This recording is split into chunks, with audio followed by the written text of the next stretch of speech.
Hello and welcome back to another episode of this week's Watches. We're closing in on 50 episodes of this, which is insane. So thank you all very much for tuning in. I really do appreciate it. And as always, a very varied selection. Last week we had quite an affordable drop. This week it's definitely a bit more up there. There's still some very affordable and very great options which we're going to talk about.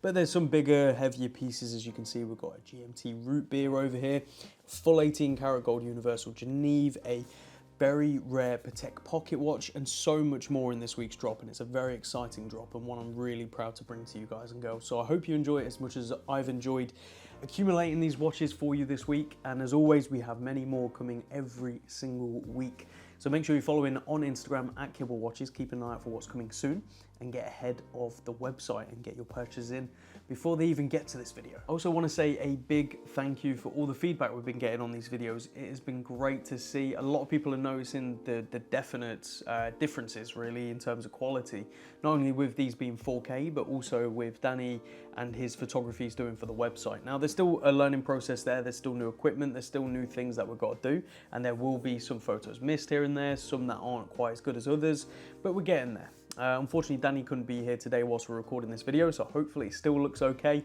I apologise for any technical errors because the cameras are not my strong point at all, but we're getting there. I'm also very pleased to announce we have added straps to the website. So under shop, where all the watches are, you'll see a button called straps. Click on there and you'll see straps we have available. Now, rather than us going and finding a manufacturer overseas, getting everything shipped and having a logo stamped on it, we decided to work with people who are already making fantastic straps and British brands as well. Again, with us being here in Clerkenwell, I think there's definitely a British vibe going on, so we wanted to keep that.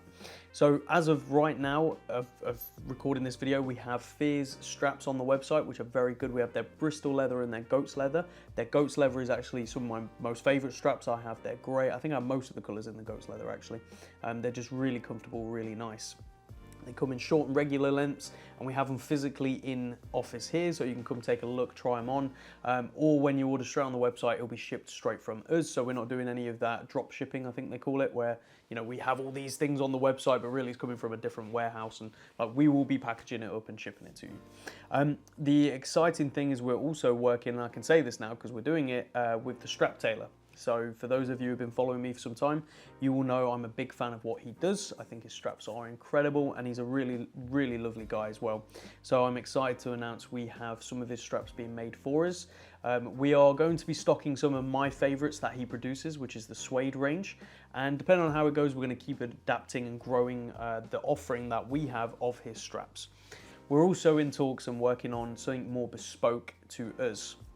So a collaboration where it is only available through Kibble Watches, and I've also got something in mind which could be very cool if we can make it work, and it involves another industry here in the UK, which I can't really say much more than that. It's leaving it very open. That could mean anything, but it would pretty much be 3 of us collaborating to create this product, which I think would be incredible if I can make it happen. So we'll see how all that goes. But that's enough teasing for now. Go check them out, let us know what you think. And now for what you are here to see, which probably isn't me rambling for about half an hour. At least that's how it feels. Let's have a look at what's on wrist first. I think I'm actually wearing the same watch and the same clothes as last video. I promise I have other clothes, but this is my 1952 Omega Seamaster. I know a lot of people are wanting this watch. I've got a lot of messages about it. I'm still on the fence of whether to sell it or not. I think it's just too nice of an example, but we will see, But that's what's on wrist. And now let's get on to what's on the table. And we're gonna have to start with the heavy hitter, with the Rolex GMT-Master root beer. What a watch to start this week on. What a beauty. And as I said, Danny isn't here at the moment, so hopefully everything's in focus. Hopefully the lighting's all okay. He's much better at all this than I am, so I do apologise. But this is the Rolex GMT-Master, commonly known as the root beer because of the colours, which are absolutely stunning. This is the two-tone model, which is the reference 126711CHNR. A really gorgeous watch, really cool example. And the root beer has been a personal favourite of mine for a long time, especially the early all gold nipple dial variant on the all gold bracelet as well. Really stunning example. But this is the next best thing, and with all the modern bells and whistles you come to expect from Rolex, you can see you've got the two-tone coming all the way through. They call it Everrose, I believe, but you can see absolutely stunning if we open this up.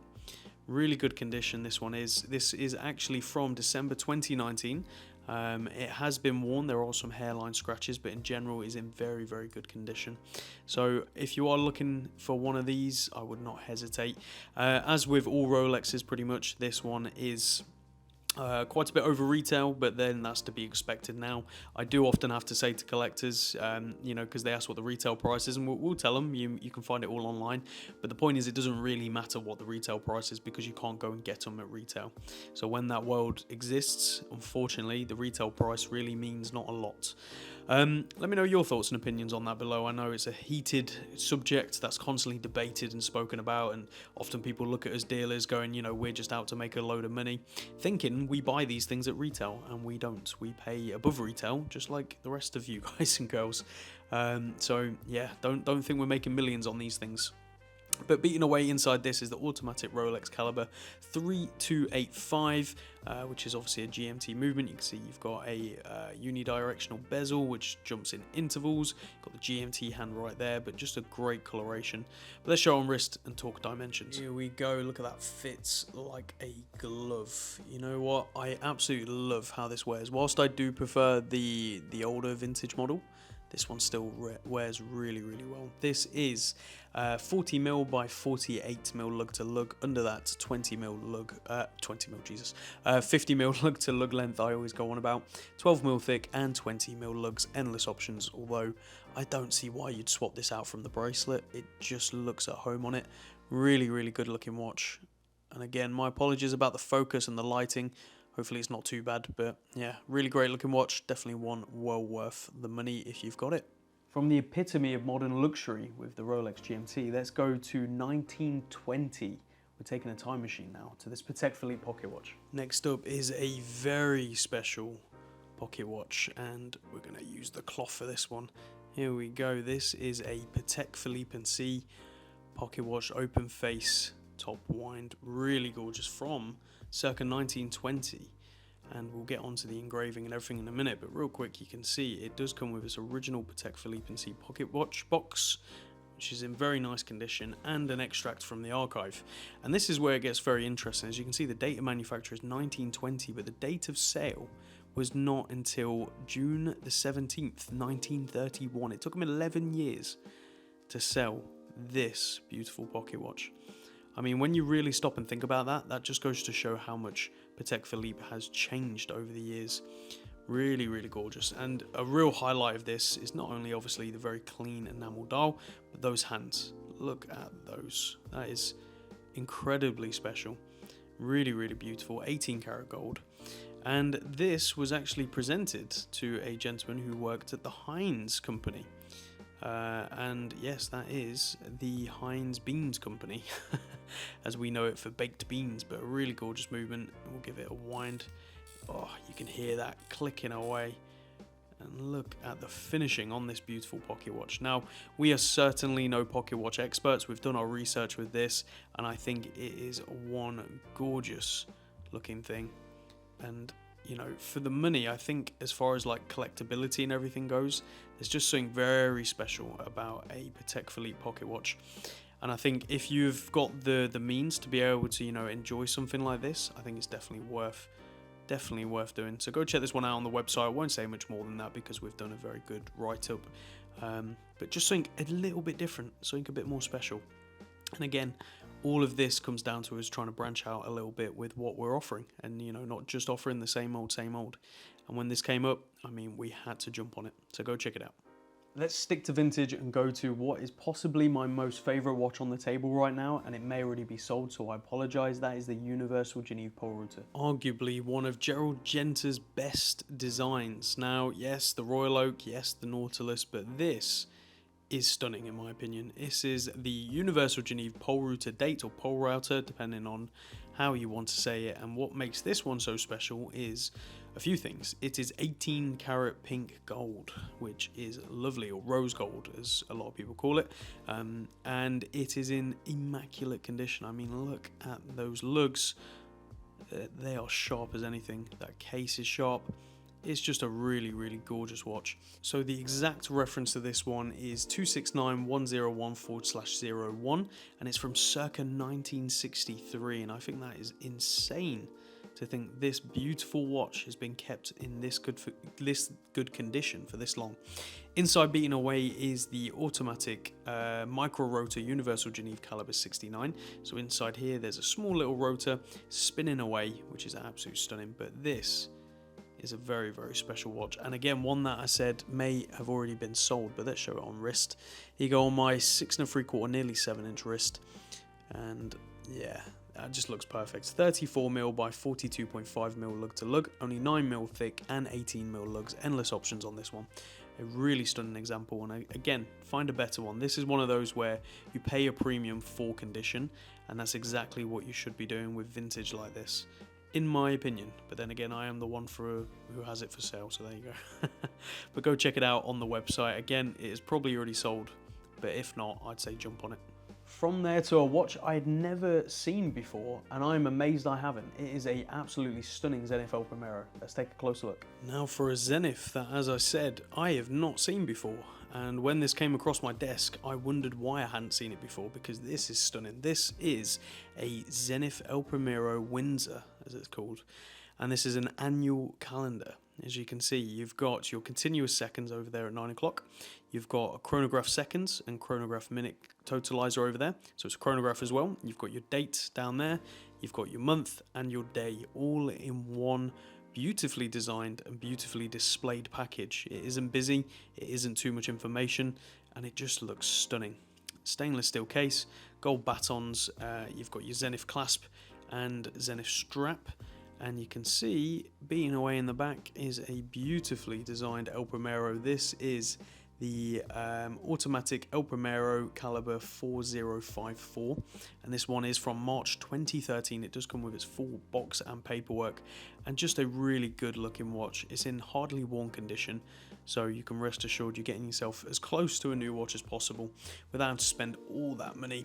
And you know, where else are you going to find a very good looking annual calendar from a brand as good as this under £5,000? Yes, you heard that right, under £5,000. Not only are you getting an El Primero, but you're also getting an annual calendar. So I'd highly recommend you go on the website, check this one out for more information if you're in the market for something like this. But now let's show it on wrist and talk dimensions. And here we go on my wrist. As you can see, this sits beautifully. 42mm by 50mm lug to lug. That is almost identical to how the Speedmaster wears, and you know what? It does wear pretty similar on the wrist. It is a bit thicker at 14mm with 21mm lugs. So a little bit awkward on the lug size, but not impossible. Just a very good looking watch for the money, and again, so much complication in this thing. So I'd highly recommend you go check this one out on the website today. From one workhorse to another, let's have a look at the Speedmaster Professional. Here we go. I won't be spending too long on this one because we've had many Speedmasters in. Everyone sort of knows the story and knows what I like and dislike about it. This is the Omega Speedmaster Professional Hesselite, the now discontinued model. Obviously, they've upgraded it with the new coaxial movement and new bracelet. So this is the older one with the manually wound Omega caliber 1861. And it is from April 2018. It does come with its full box and papers. So that massive crazy box with all the gubbins inside, you do get that, which is nice.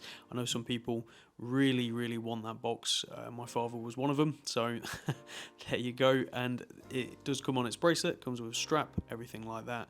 Just a very good looking watch. This is in very good condition, definitely worn, but very good. And you know, the price, these can still be had under £4,000, and I think, you know, for under £4,000 there isn't a huge, there's definitely a lot of choice, but for something with this much history, this much heritage, and this good looking, I just don't think there is out there. So yeah, you know my stance on this, but let's try it on wrist and talk dimensions. And here we go. So as I said, it wears, or the Zenith wears, very similar to the Speedmaster. I think a lot more people will know how this wears rather than the Seamaster, but 42mm by 48mm lug to lug, 13.5mm thick and 20mm lugs. Endless options on the strap, NATOs, all sorts of things. This watch is known as a strap monster, but a really good looking watch, and one well worth every penny. I think you've got to own a Speedmaster at least once. Now on to something that has changed the watch world in my opinion, that is the Grand Seiko Spring Drive. Here we go, the next one, this is the Grand Seiko Spring Drive GMT, and this is an older model as you can see because it still says Seiko there at 12. Now for those of you who've been following the brand closely, you'll know that they stopped using the name Seiko on the dial. Obviously Grand Seiko still has Seiko in it, but they basically separated the companies and Grand Seiko now only has Grand Seiko. There's sort of split views on whether that's a good thing or not, and aesthetically, all this kind of stuff, but I kind of really like the stealth aspect of it still saying Seiko on the dial. I know it isn't for everyone, but I really, really like it.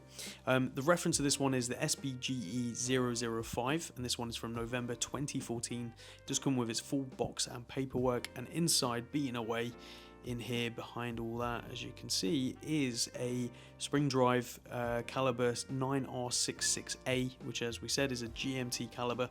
And spring drive is that combination between mechanical and quartz. It's where the two worlds have come together in something very, very impressive, very accurate and very reliable. You can see you've got a power reserve there as well on the GMT function, which is a very, very useful function in my opinion, but a good looking watch. We've actually sold one of these in the past, whereas this one is in better condition than that one was, and not a huge amount more. This is like as close to unworn as it comes, which is mad. Obviously the previous owner of this just didn't really put it on wrist that often. But let's put it on wrist ourselves and talk dimensions. Okay, there we go on wrist. What a good looking watch. I think this wears super, super well. It is 40.5mm by 49mm lug to lug, 14mm thick and 20mm lugs, so endless options on the strap. Because of the sort of silver whitish dial, it really will work on everything. You've got that pop of blue with the GMT hand, so maybe something with blue stitching just to give a real sort of pop of colour. Could be really cool, but I think this is one of the ultimate stealth wealth watches. Whilst it's not a hugely expensive watch, it's certainly not a cheap watch, but you know, people will have no idea what you're wearing for the most part, and I think that's cool. So go check this one out and get yourself a Grand Seiko. Now on to something that when it first came out you could not get, and then it was available everywhere, and now it just seems unavailable again. That is the Tudor Bronze. So the Tudor Bronze, I remember when this watch came out, I was working retail and we could not keep these in stock. We had waiting lists and people just really wanted them to the point where they were paying over retail for them. Now that doesn't sound like a crazy story now, as a lot of watches are over retail, but for Tudor this was one of the first that went like that. So it's really great to see that eventually that slowed down. Eventually they were available and under retail, and then since it's been discontinued, now again the prices have gone up. So this is a very cool watch and quite historically important for Tudor in that aspect. It's also one of the biggest watches Tudor have made in the Black Bay case, at 43mm, but we'll get onto that. So as a lot of you know, it is a bronze case which will develop patina and age and is softer than stainless steel, but people like it for that reason, that you get all that charm and patina. You can see right here it's on its original strap with the signed buckle. We do actually have a OEM strap brand new in its packet still, so if someone does want to buy this and add that strap onto it, let me know, we can do that for you. But the reference to this one is 79250BM, and inside here is the automatic Tudor caliber MT5601, and this is from March 2017. It is worn, there are some marks and wear, but to be expected for these bronze watches. But let's show it on wrist and talk dimensions, because it won't be for everyone at this size. And here we go. You know what, this goes really well with my jacket I'm wearing at the moment, but it is a big watch. If anything, a little too big for me personally. I'm trying to get this in focus. I'm not having much luck with the light, so I do apologise. But this is 43mm by 52.5mm lug to lug, 14mm thick and 23mm lugs. That is a wide strap, but a good looking watch. If only it was a bit smaller. As you know, they bought out the new one. We had and sold one. That was much better, but I'm just not a huge fan of bronze personally, but I really can see the charm and I have owned them in the past. So this is a great option for someone who wants to get into something, but also something with a bit of history for Tudor. From one tool to another, the Sinn U1. And here is the Sinn U1. Now this one comes as a very good package in my opinion, and a very good deal. So This one is from November 2012. It is in worn condition. It comes with its bracelet. It comes with a cut down rubber strap, which is quite small, unfortunately. It comes with another strap, leather. It comes with the other bezel. It's got a lot of stuff, this. So, you know, if you're in the market for one of these, this one you're getting pretty much everything with it, which is really good. But this U1 has the automatic Sellita SW200-1, a very, very good looking watch. This looks like it's titanium, but it's not. This is stainless steel that is coated or finished in a way to almost look like titanium. So you're getting that look, but all the heft of steel, especially a watch this thick, this powerful, and this much of a tool watch as well. Screw down crown, of course. But these are just fantastic. I think Sinn makes some very, very underrated watches. I think people are starting to wake up to them, but I still think there's so much value to be had, especially when you consider this as a bit over £1,000 and you're getting a true tool dive watch with all those accessories, the steel bezel, but also the black bezel. You know, this is a good looking watch, and I really like what they've done. It's very much their own design. They've not just copied another design, took off a shelf and put it all together and made this. Like, this is very much their own thing. But let's show it on wrist and talk dimensions. And here we go again. Not a small watch at 43.5mm, but only 50.5mm lug to lug.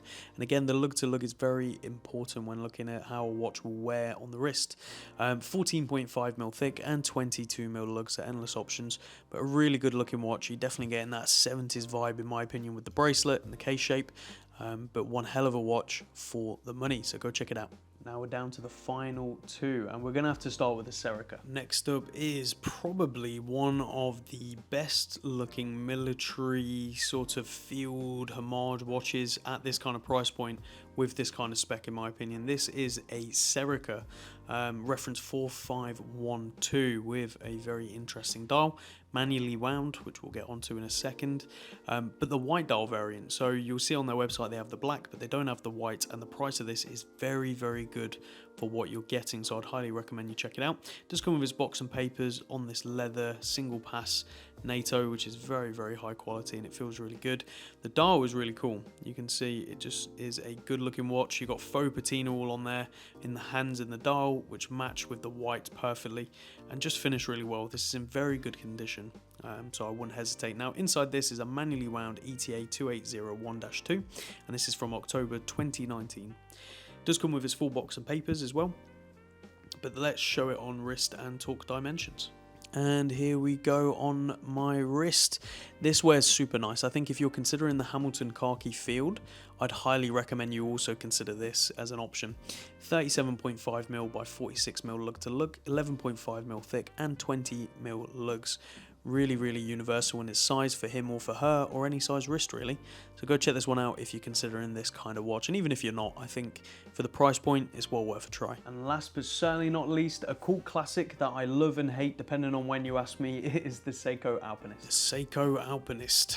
Do I love it? Do I not? Do I hate it? I mean, this is a watch that I have constant mixed feelings about. Some weeks I think it's the best thing ever, and some weeks I really don't like it. I feel like it's all a bit mishmash with the gold and the green and those kind of hands, and it feels like it has an identity crisis. But at the same time, there is a huge cult following for this watch, and I can see why. You know, it is a good looking watch. It does wear really well. The build quality is amazing, and the price point is still really good, even though it's been discontinued and the prices have certainly gone up. I mean, I remember the days where I used to sell these for around £100, which is mad to think. But yeah, it's a good looking watch. I get it. I get why people like it so much. But this is the Saab 017. Inside is the automatic caliber 6R15 from Seiko. This one is from April 2017. It does come with its box and unsigned papers. We know it's from April 2017 because of the serial reference. You can cross-check them. It does come on this really good quality strap. I can't remember which brand it is, but you can see the logo there. I believe this is like a £100 strap. So you're getting some value in this one. But let's put it on wrist and talk dimensions. And here we go on my wrist. Again, you'll have to excuse the lighting. I do apologise. 39mm by 46mm, lug to lug, 12mm thick and 20mm lugs. So again, as always, endless options, but the brown always works. I mean, the original strap it comes on is terrible, so I'm kind of glad this hasn't got it and it's got a replacement instead. But go check this one out on the website and pick it up before they keep going up in price. So there you have it, guys and girls. This week's incredibly varied and also very impressive, in my opinion, drop. I'm excited for this one. If each week could be like this, maybe with more affordable options as well intertwined, I think this could be like a new standard for us, which would be amazing to see. Let me know what you think. Let me know what is your favorite from this week's drop. And don't forget to check them out on the website. All links are in the description. And as always, if you have a watch you want to sell, get in contact. We'll either buy it from you, we'll consign it from you, or we'll point you in the right direction. We'll do everything we can to help. And that is it. Enjoy your weekend, and we'll see you all again next time. Take care.